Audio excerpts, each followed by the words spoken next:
The power of sport is a miraculous thing. It builds strength and confidence. It heals and inspires. It promotes fairness and inclusion. It brings communities together. It provides a level playing field. Hello, and welcome to Level Playing Field. I'm your host, Greg Westlake. Over the next half hour, we'll be showcasing two incredible para-athletes who are both using the power of sport to build community, character, and so much more. First off, we have Kevin Rempel, a former para-ice hockey teammate of mine, or Remps, as we like to call him at the rink. Remps and I had the opportunity to play for Canada in 2014 in Sochi, Russia. At that point in time, the sport was still called sledge hockey. Since then, it's gone through a bit of a rebranding and is now known globally as para-ice hockey. However, here in Canada, it is still very well known as sledge hockey, and Kevin uses that term in his new business, the Sledge Hockey Experience. This allows companies the opportunity to get into a sled and play and learn the sport that Kevin loves.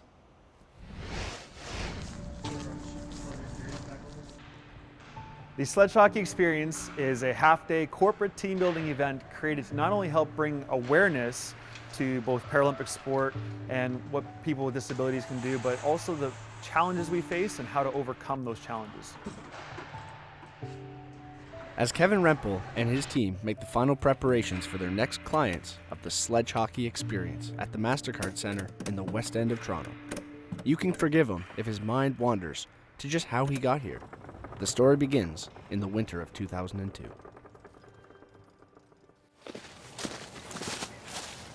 Dad and I were out deer hunting, building a tree stand. One of the branches he was standing on broke, and my dad fell 2 stories to the ground. And in the accident, he severed his spinal cord and became a complete paraplegic. So life was quickly flipped up on the side of his head, and all of a sudden, we had someone with a disability in our household. While the Rempel family was able to adjust, Kevin's father, Jerry, struggled. When my dad returned home, he became very depressed and more so developed a serious gambling addiction. We did everything we could to help get my dad back involved in hunting again, or talk about adaptive sports or a vehicle with hand controls, and he wasn't interested in learning how to adapt. During this time, Kevin's childhood love of motocross had morphed from a pastime into a budding professional career.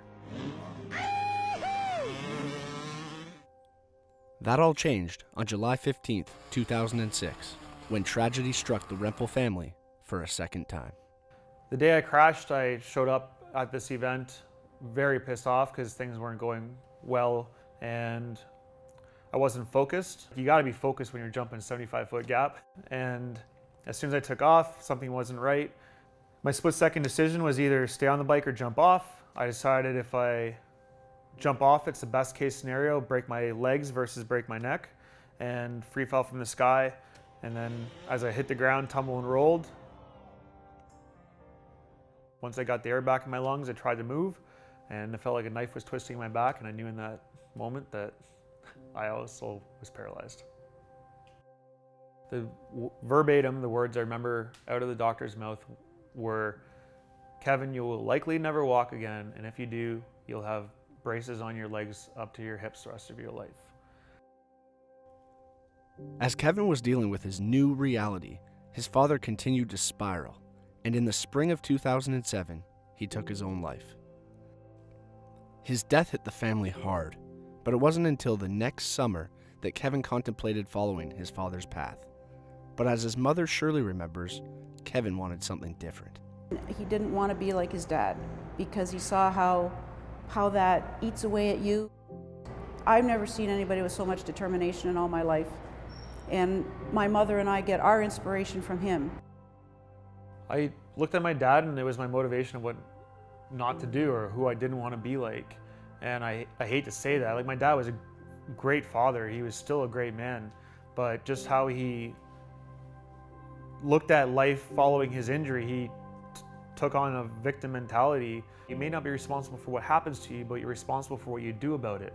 And the sooner that you accept responsibility for your situation, you can start to take control back. And that is exactly what Kevin did.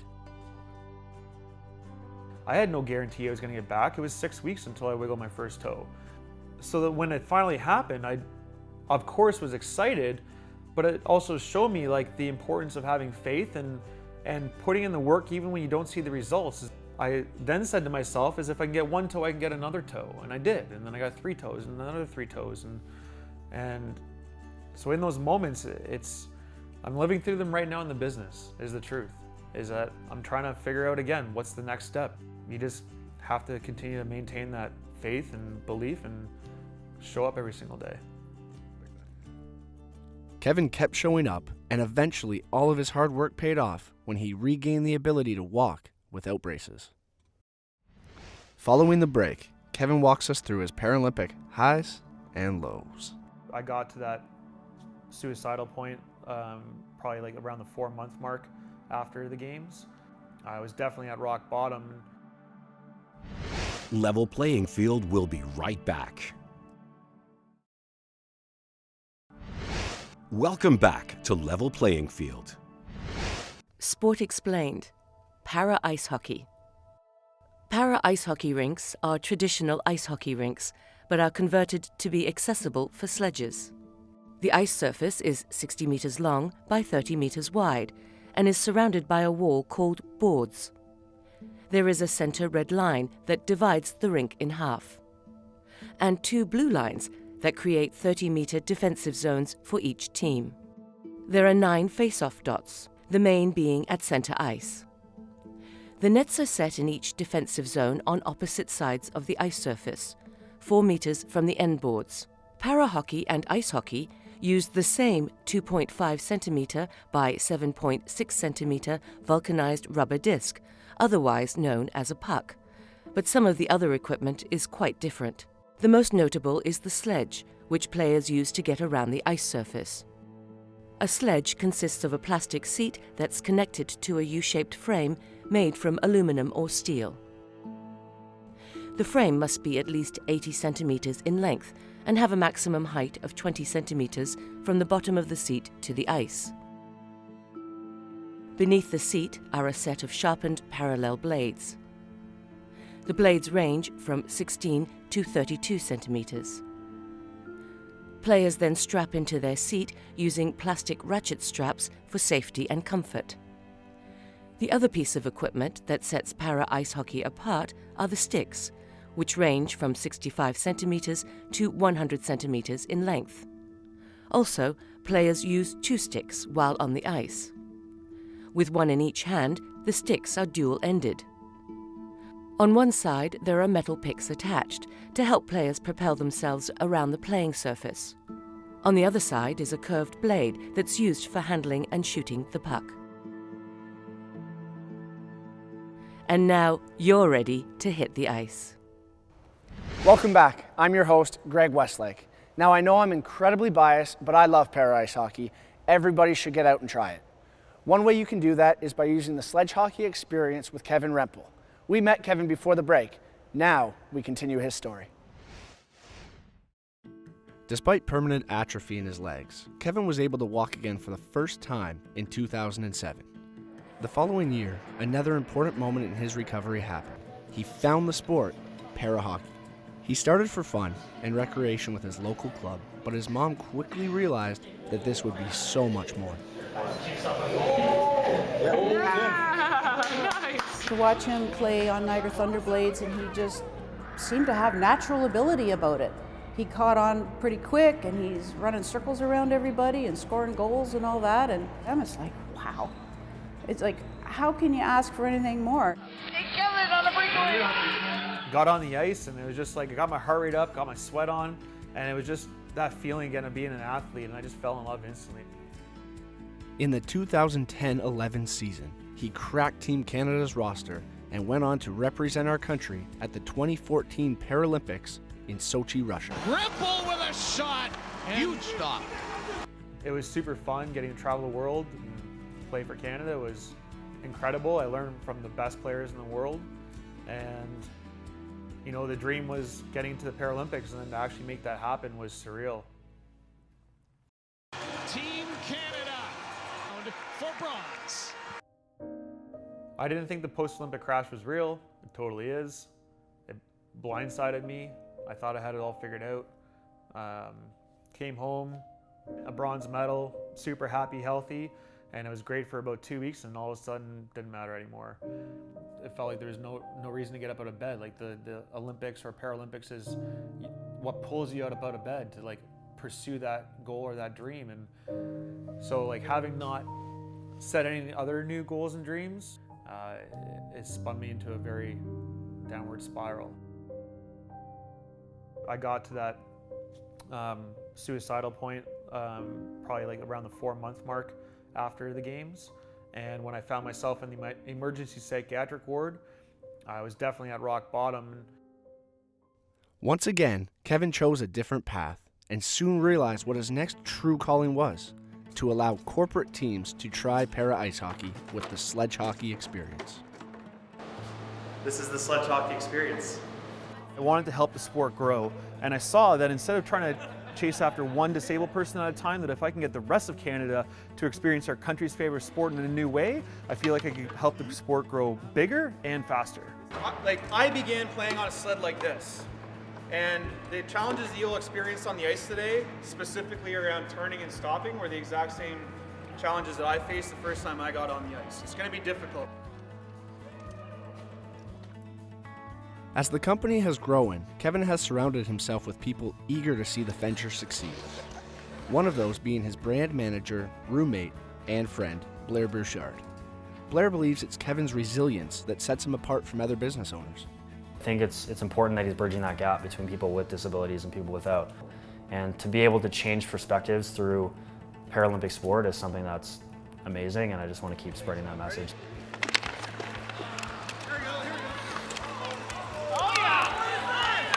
When you get on the ice, like the best thing about sledge hockey is that everybody's equal. You get out here and it doesn't matter what your disability is, whether you have a physical impairment or even a cognitive impairment. Everybody gets on here and we all just become equal, and it's a level playing field that we get to celebrate and enjoy the game of hockey together. Kevin recognizes that he wouldn't be where he is today without people supporting him on his long journey to mental wellness and athletic success, and he just wants to pay it forward. I'm at a point in my life now where I can give back, because I spent a lot of my years making selfish decisions to get to where I wanted to be, and I just want to know that before I leave this earth that I gave as much as I took.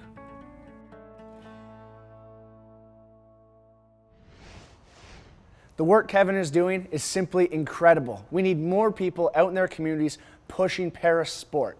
If you would like to dive deeper into Kevin's story, please read his autobiography. And if you're interested in trying sledge hockey, go to playsledgehockey.com.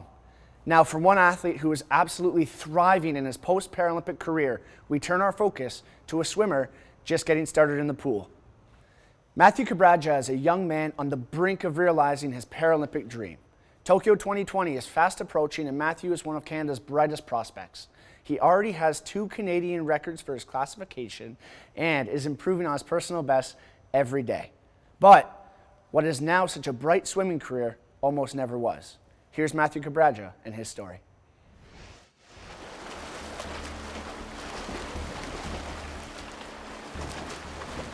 Love racing.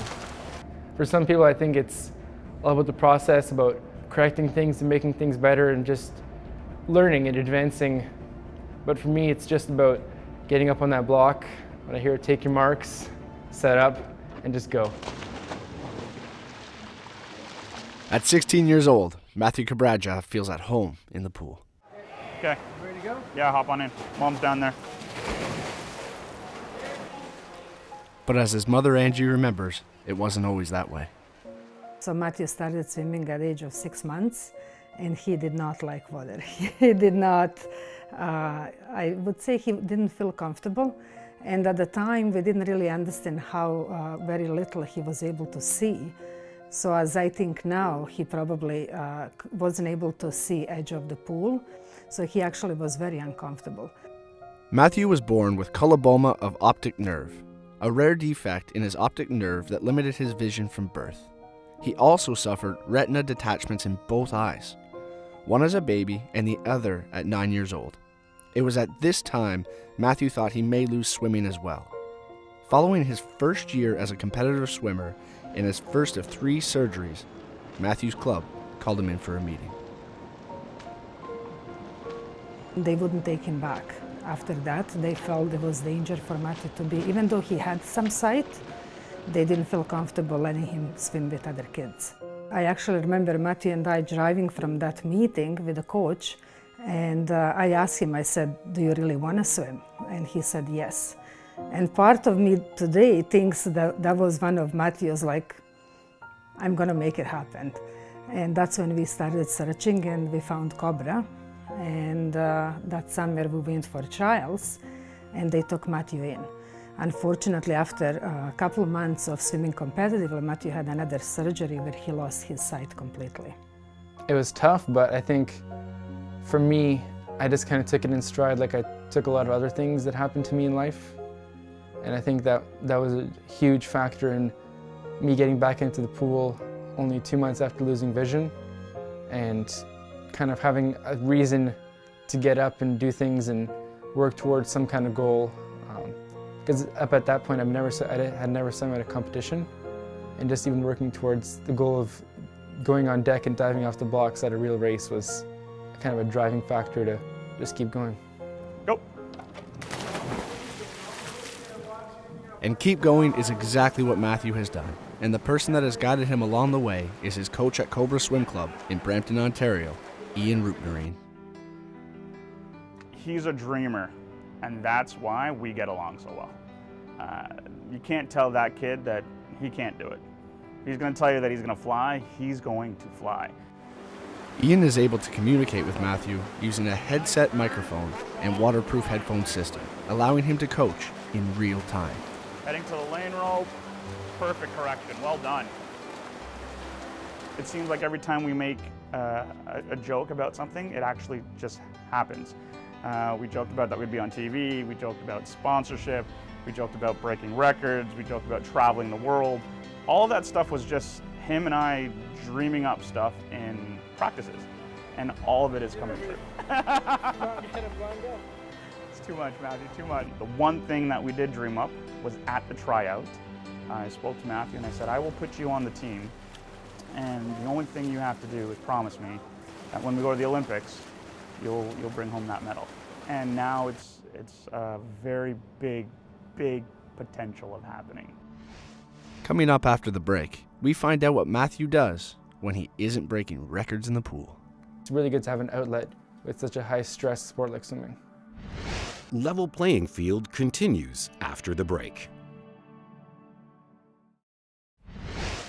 Level Playing Field continues now.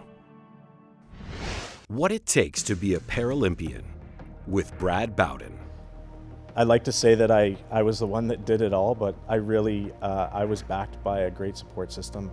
And I think any great athlete, if you look close enough into their personal lives, you'll see that there's a huge system of people that have been supportive and helped them, whether it's financially or getting to practices. And I look back and my grandparents got me to every practice that I could, rain or shine, winter storms or whatever. And people always ask me, like, how did you do it? And it's like, I had every single opportunity to get better as an athlete and pursue my passion as far as I could because those people gave me the opportunity. Welcome back. I'm Greg Westlake. Brad Bowden definitely knows what it takes. He is a 4-time Paralympian in the sport of para-ice hockey and a gold medalist in the sport of wheelchair basketball from 2004. That puts Brad in very select company of people who have won a gold medal in both the Winter and the Summer Paralympic Games. For now, Matthew Cabraja has his sights set on his first Paralympics. Let's rejoin the 16-year-old in the pool. Having no sight creates some unique challenges. In training, Matthew needs his own lane so he doesn't bump into other swimmers, something Cobra is able to accommodate. He also needs someone outside the pool to let him know when he reaches the end. Prior to his last stroke, Matthew is tapped on the shoulder with a long pole and executes a turn, continuing his stroke in the opposite direction. Coaches handle the tapping at large competitions, but his parents, Steve and Angie, are called to duty at smaller meets and also in training. In the beginning, I was very, very nervous. It was very hard for me. And even now, Matthew says to me, I tap like his mom. If I'm on deck with him, actually that's the place where I prefer to be. I kind of feel that adrenaline, and I feel like part of his team. Man, you got a good tapper there today, buddy. Good tapper. Mom's on top of her game. When Matthew is not in the pool or achieving academic success in high school, he is at home with his parents and his sister Victoria. He loves to be creative and enjoys building models with toy plastic bricks, something that often becomes a family affair. But more often than not, he can be found practicing his other creative outlet, music, in his basement studio, either pounding out a bass line on his drums or creating an original riff on his electric guitar. Since I was really, really little, I always listened to music, and I guess it kind of made me want to play music and write music, and I don't know what kind of brought me to it, but it's just become like a really big part of my life that when anything kind of goes wrong, I find resetting and kind of getting my mind off everything, I can almost just kind of let my emotions go, which is really good to have an outlet with such a high-stress sport like swimming. Whether making music or setting records in the pool, Matthew is destined for great things. That is in no small part because of his second family at Cobra, and his immediate family is so grateful. Big thank you. And I think they know that. We are very thankful. Cobra at that time became a big part of our family. So you spend lots of time at the pool, around the pool with other families. So it's very important to feel part of that big family. And I remember one of Matthew's first competitions. Sorry. It was actually other families that were cheering him on.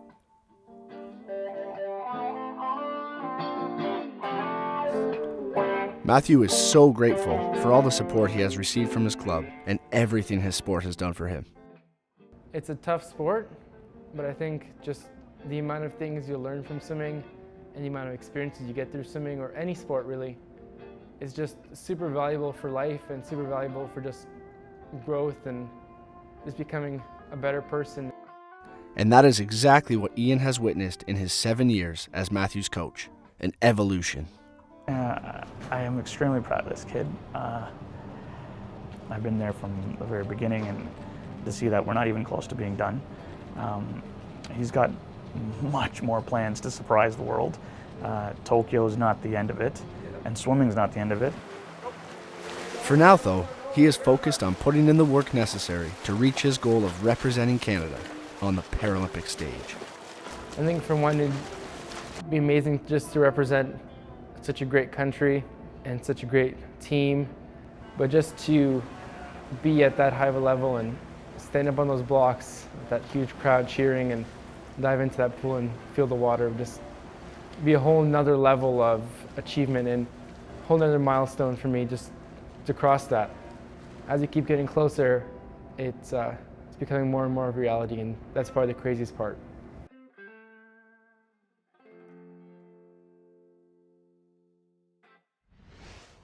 I know I'll be cheering for Matthew when he hits the water in Tokyo 2020.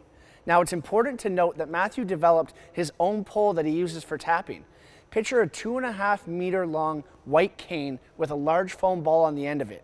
Now, Matthew could have kept this design for himself and used it as a competitive advantage over his rivals. Instead, he chose to share it with the other blind swimmers so they too can maximize their potential. What a remarkable young man. Thank you for joining us on Level Playing Field, where we witness the power of sport to heal, educate, transform, and inspire. I'm Greg Westlake. Get in the game. Host, Greg Westlake. Producer, Ted Cooper. Videographer, Matthew McGurk. Integrated Described Video Specialist, Simone Cupid. Audio Post, Mark Phoenix. Post-Production Supervisor, Janice Civitilli. Graphics, Mike Smith. Senior Producer, Michelle Dudas. President and CEO, David Arrington. Copyright 2019, Accessible Media, Inc.